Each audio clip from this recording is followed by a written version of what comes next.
Hi, I'm Nick from CCIC. And I'm Erin from the Discourse. And you're watching Views from Women Deliver.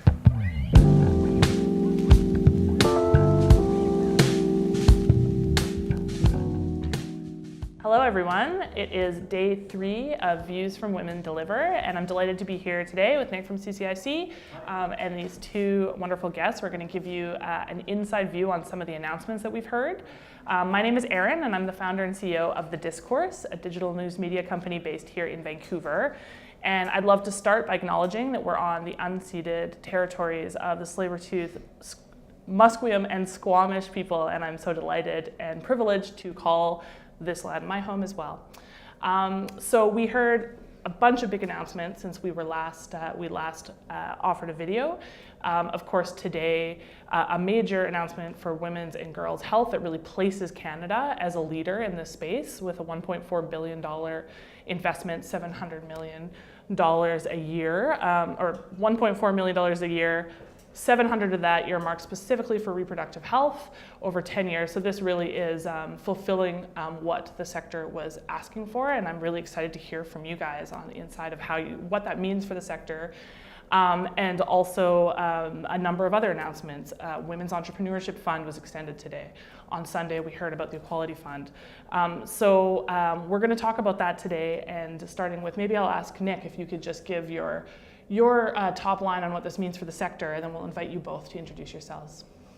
Yeah, I will. You know, when we were coming into the conference, I think there were a lot of high expectations. In many respects, it's just a conference, but so much was leading up to Vancouver, and so much was leading up to this conference and what could be announced. And you know, I didn't know if we would get all we wanted, and I think today, and with the announcements prior, and we're going to talk about those, there's been so much that has been announced by this government that had presented such a great vision around feminism and its international assistance, but we were still really looking for commitments around funding, and we've really had these here, and I think it's a big win for the sector. I hope you both agree, and so we'll talk a bit about what those mean. But I was really marked even just yesterday by the opening ceremony itself. You know, we've been here for some of us for many days, but really a lot of passion, a lot of young passion in that conference yesterday, and that opening was really, I think, amazing with the welcome that the First Nations here provided. The young girl Natasha on stage that just took over the room, and you know, even challenging a prime minister who didn't quite get it right, you know. And I thought that was really important too. So I think there's symbolism here, and then there's real decisions which are going to have a big impact on the sector. And there's a big advocacy story in how it's possible to make a difference if you work hard and you bring the right people together and you present a shared vision. So we're here joined by two amazing guests who I'd like to have introduce themselves. Jess Tomlin and Sandeep. Could you both introduce yourselves and the organizations you're from? Me first. Okay. My name's Jess Tomlin, and I have the privilege of being the president and CEO of the Match Fund and a co-founder of the Equality Fund. So very happy to be here. Excellent. And I'm Sandeep Prasad. I'm the Executive Director of Action Canada for Sexual Health and Rights. Yeah, glad to be here as well. Thank you. Maybe I can start by asking a question of you, Sandeep, because I know that you've been very close to the advocacy that now has been realized in today's commitment. And I wonder if you can give us your feelings on, is this fulfilling what the sector had hoped for? And what was the story that led to this moment, this announcement? Those are big questions. In terms of the news from today, the announcement made today certainly is very exciting, and it represents just about everything the sector was asking for in terms of the Thrive agenda, which was basically that $14 billion investment over 10 years and a safeguarding or a ring fencing of a significant chunk of that for SRHR. So we got those elements of that announcement, and you know, maybe there's a little bit of difference in terms of the scale-up period that was suggested by within the announcement, but you know, that also makes some sense, in that it takes some time for that programming to get going and for ensuring that that programming is on the right track before hitting that top mark. And of course, the 10-year investment is unprecedented as well. We know that results in this area don't happen in short time frames, right? 3-year project cycles, even 5-year project cycles, make things very difficult to actually plan and execute projects that lead to results. So that's wonderful, a wonderful precedent to see. But also the size of the investment when it relates to SRHR, the 7 billion over 10 years, right, is the largest single investment in SRHR, period, right, in global SRHR. So really some precedent-setting stuff happened today. And yeah, it's very exciting. In terms of your second question, well, I look forward to talking about the advocacy piece, but I don't mean to interrupt you, but I do think we should also hear about the Equality Fund, because if you don't mind my interrupting, I just think the advocacy story is worth its whole conversation. Because on Sunday, even before the conference started, the Equality Fund was launched, and wow, what a moment. That announcement, just as today's, was just full of excitement. And it's because it represented so much that had been done and so much that is possible in new ways that we've never seen before. Can you tell us a bit about it, Jess? Sure. I mean, the Equality Fund it's sort of a brave, new, different way of working, which is something that we who work sort of in the women's funding movement and the philanthropic sector have been asking for a long time. And it was, I think, just an opportunity for Canadians to step up and create stimulus, right? So I think I don't need to look to the left or right of me to confirm that ODA budgets are not getting bigger. These announcements are extremely significant, and I'm very, very happy to see them coming from this government. But over the years to come, I don't anticipate we're getting to 0.7 anytime soon. So the strategy has to be to think about new ways to get money into the hands of, in my case, women's rights organizations and movements working in the Global South. And so that's what the Equality Fund offers. And yes, there was a $300 million contribution made by the Government of Canada, which will be leveraged by both philanthropic support in addition to gender impact investing support, so that we can really have a multiplier effect. And the goal, which is very well within reach, is to get to $1 billion. And I think we'll get there fairly quickly, which is an amazing thing to be able to say. But I would just say the opportunity to be able to work, to say there's this leverage story is extremely interesting to those outside of our sector who want to be in our sector. And because of that, even before we started, as of 2 days ago, we had raised $100 million.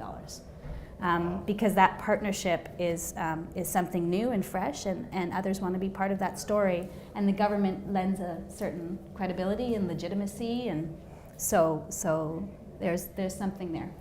And there's really something there also about partnership. I mean, what is possible in partnership. And in the Equality Fund, there are partners that are very unusual suspects for our sector. Right, and so you've got banking institutions, you've got investors, you've got philanthropists that have lined up behind what is a very unique and now firewalled from government, intended to be perpetual funding for women's movements. It's pretty extraordinary. And I think we've seen here at the conference an effort by government too to lock certain things in, regardless of what is coming. Right, and I think we saw that with the Thrive agenda, and then even the commitment to roll out funding already. They've put out a funding window for it and a call for proposals. But so, what does it take to get something like this to work? Like where do you start? I mean, because I think for some that are watching us, they don't necessarily belong to these initiatives, right? So yes, it'll be positive, and they'll celebrate what it means for the sector and for women's rights around the world, but what's the story? And maybe we can ask, what's the story behind how each of these happened? Sandeep, do you want to speak to the Thrive agenda a little bit? It's easy, right? That's what I'm reading from your face. I was saying she was a piece of cake. Just get it done. 1.4 bill. Yeah. No big thing. So I mean, the real story is quite a long one. So to truncate that a bit, really when, after quite a lot of work on developing a critique of the Muskoka Initiative on maternal, newborn, and child health since 2010, when that led to the government, after the change of government in 2015, the government really prioritizing SRHR issues as the missing piece, what was missing from Muskoka, and sought to correct that by adding money. So at the point when the change of government happened, we developed a coalition called the Future Planning Initiative, and that coalition, which CCIC was part of, Oxfam, Global Canada, Interpares, and CanWatch itself was a part of. That collaborative advocacy really was to ensure that Canada was prioritizing these issues. And we wanted to ensure that we were collaborating with those stakeholders who had done a lot of work under the Muskoka Initiative, the MNCH stakeholders, and to develop a more comprehensive agenda. So we worked hard in coalition with the CanWatch members and together developed the Thrive Agenda and sought through effective direct advocacy and public engagement to sell the vision of the Thrive Agenda to the government, and we succeeded. Great, congratulations. Thank you. It's a big day. A critical piece of that really was the process. It required a process that was very inclusive to allow those that might have worried they couldn't belong to feel like they could belong and own that process. Definitely. Yeah, because SRHR isn't political at all. Oh, not in the slightest. That's It shouldn't be, but it is. That's a really great point that you raised, and one that we were talking about before was that it's just some of the risks associated with politicizing this particular issue. And I'd love to hear your view on that, Jess. And we were just thinking about how women's rights have been used as a wedge issue in so many political settings around the world right now. And what risk do we have of that in Canada? What are we seeing come into our public discourse around this, particularly in an election year? I think those are really real things to consider here. Yeah, I mean, all those things. I think absolutely, and that's, for me, what's really attractive about the Equality Fund is it sets it up, yes, in perpetuity, so that we're funding the long game. We're funding women's movements over time, decades worth of funding. That's core support, that's flexible support, that's investing in the deeply political work that women's organizations need to do over time for any number of things, whether that's challenging a harmful law or whether that's changing a cultural tradition or whatever that looks like. And so that can't happen in the context of a government partnership, right? Because governments change. Yeah. And so the big win, I think, here is building enough credibility and consortium and collective power to be able to instill that trust so that we are in a position to see over those finances regardless of the political stripes of the day. And that runs so counter to what's happening around the world right now. Yeah, but I mean, the Equality Fund will be part of funding the movements that will ensure we don't fall back, that we can continue progress moving forward. It's You're really so hired. Well, I mean, how can we not be excited about what it is? The firewalled, the sort of in perpetuity to groups that haven't been funded, I think is fundamental to what that achievement is. Mm-hmm. To your point, Erin, I do think we're in dangerous times where the political discourse is getting too partisan, too inflamed. In Canada, I have a personal fear around using abortion as an election issue, because I think that we're actually sowing the seeds of the pushback to come. And so it's really something that we have to be careful about. We need to be steadfast in pushing for those rights, but it's a difficult space. And so to what was said earlier, there was another announcement today. It was around that you were at, Erin. Mary Ng was announced as part of the Women's Entrepreneurship Fund, which personally means something to me as a founder, a female founder of a startup. And of course, they made the first 200 direct investments in women-led companies. They made those announcements earlier this year, but there was literally thousands of applications that were qualified that came in for those 200 spots. So I'm so surprised, thousands of qualified women. I can't know, imagine. exactly. Where have they been Where the do whole they time? come from? Yeah. in their corners, bootstrapping away underfunded. Anyway, so it was great to see it was great to see that announcement come forward, and I personally have a lot of admiration for Mary Ng, this very powerful woman in the role of Minister of Small Business. I think that's a real, she's used that as a platform to really drive for not just gender equity, but diversity strategies that are really actually meaningful and go beyond the check mark of, does this company have a female somehow involved? Anyway, so I was excited about that today. But there's progress in leadership in so many places at this conference. So here you're talking about business and finance. We've been talking a bit more about the aid world. But I mean, you're seeing all these strong women. I went to the parts of the youth pre-conference yesterday, and just seeing the energy in the room, these young women that are going to do so much, and they've got all these role models that are there, and in our government too. I'm really enthralled by the announcements that have come.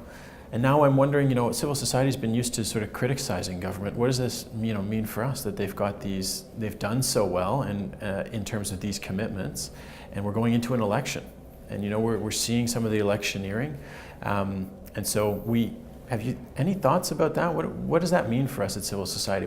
We support what they're saying. They're saying the things we want them to say. We've asked them to say, but we're going to an election. Are we going to be a part of that? Where do you see our role, or in civil society? Any thoughts? Does this challenge us? Advocacy is, for us, it's taking that carrot and stick approach, right? Governments do good things and they do bad things as well. And civil society really needs to be able to independently reflect what they've done well and what they've done not so well, and to fairly praise and criticize. And having that balanced view is what we will take into the election as we start our election campaigning now. Yeah, and I mean, let's not underestimate the power of a moment, right? A feminist international assistance policy was launched 3 years ago. There's a total shift in policy, and there's a desire on the part of the government to shift power and do all sorts of things and centralize SRHR within everything that we do. And we knew we've had this on the runway for 2 years, right? So as smart advocates and champions of the issues, we know that this is a political moment. Right? This is an important moment for the women's rights community, and it's an important moment for the government as well. So it's good to work towards these things and leverage the momentum. It's a great reminder. Own the issues. Mm-hmm. Yeah. And help build an announcement. Help it look great. That's the great story here, is how much work went into, and how it generated these outcomes. So maybe we can just end by inviting each of you just to share. Obviously, these announcements are exciting. Mm-hmm. They're great. They're part of the work that needs to be done over the next while. So I'd just love to end on a very concise, what are you looking forward to in the next couple days? What is next? What do we need? What are the next challenges that we need to be facing? Sure. I mean, I'm really looking forward to getting to work. So I have the privilege of now rolling up my sleeves around a table of financial institutions, venture capital, private debt holders, women's funds, feminist activists, philanthropy, high net worth individuals, community foundations, who are all trying to solve for women's rights, feminist and a feminist agenda. So there's a lot of new languages to learn. There's a lot of new ways of working. We're kind of building the bridge as we walk it, but I'm really jazzed about that. Thank you.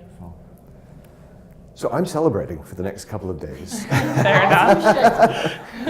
And after that, I mean, even now I could sense our coalition partners in the Future Planning Initiative are itching to have the conversations about what comes next and how we ensure that what is rolled out really prioritizes the neglected aspects of SRHR, including safe abortion, contraception, adolescent SRHR, and advocacy for SRHR as a critical piece. So really trying to unpack that and work with the government to make sure that the investments are really well focused is our next priority.